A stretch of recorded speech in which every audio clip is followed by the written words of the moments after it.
Salut! Cette année, on s'en va au royaume. Puis on a reçu une lettre. Je voulais l'ouvrir avec vous. Toi qui débarques. Oui. C'est vraiment cool avec un cachet de cire puis tout. On va pas montrer notre vraie adresse.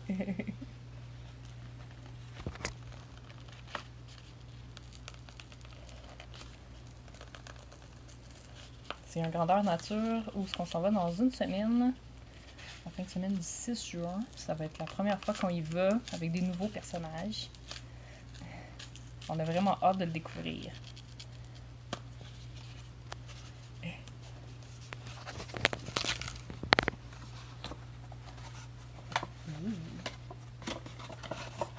Une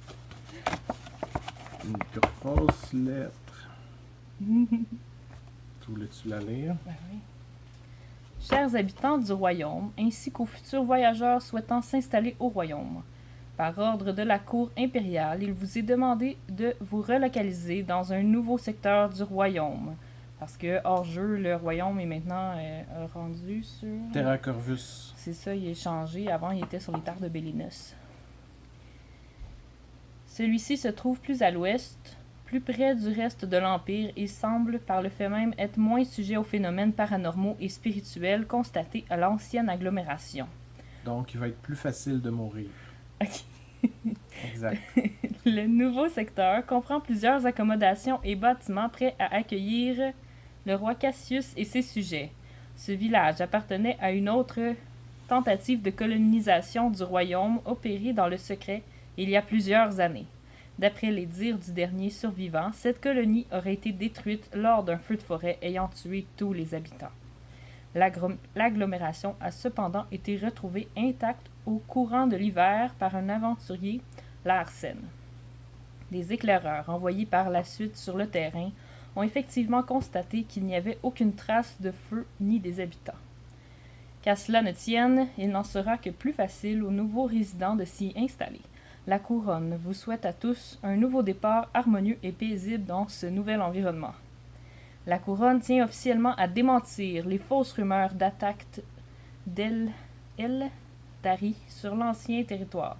En effet, les sorciers ne manquent jamais de surprendre les faibles d'esprit en leur imposant des images visant à causer la confusion et la peur, et il est facile de laisser son imagination s'emballer dans de telles circonstances. La couronne comprend et excuse ses faiblesses pour cette fois, mais exige de la population au royaume une vigilance plus soutenue et lui somme de cesser de parler de ses fables. Oui, j'ai cassé le sourd. La couronne profite aussi de l'occasion pour amicalement rappeler que les appels à la rébellion vis-à-vis l'Empire constituent encore de la haute trahison. La couronne comprend qu'il est facile, en étant si loin de la gloire de Valador, d'oublier que son engeance est nécessaire et indispensable. Une engeance. Je sais pas. Ben ça, c'est ta brume lente. Est-ce qu'il est sorti de la brume? La miséricorde s'impose ici pour continuer dans le même élan de générosité ou d'ouverture aux autres cultures voulues par Tyr lorsqu'il se présentera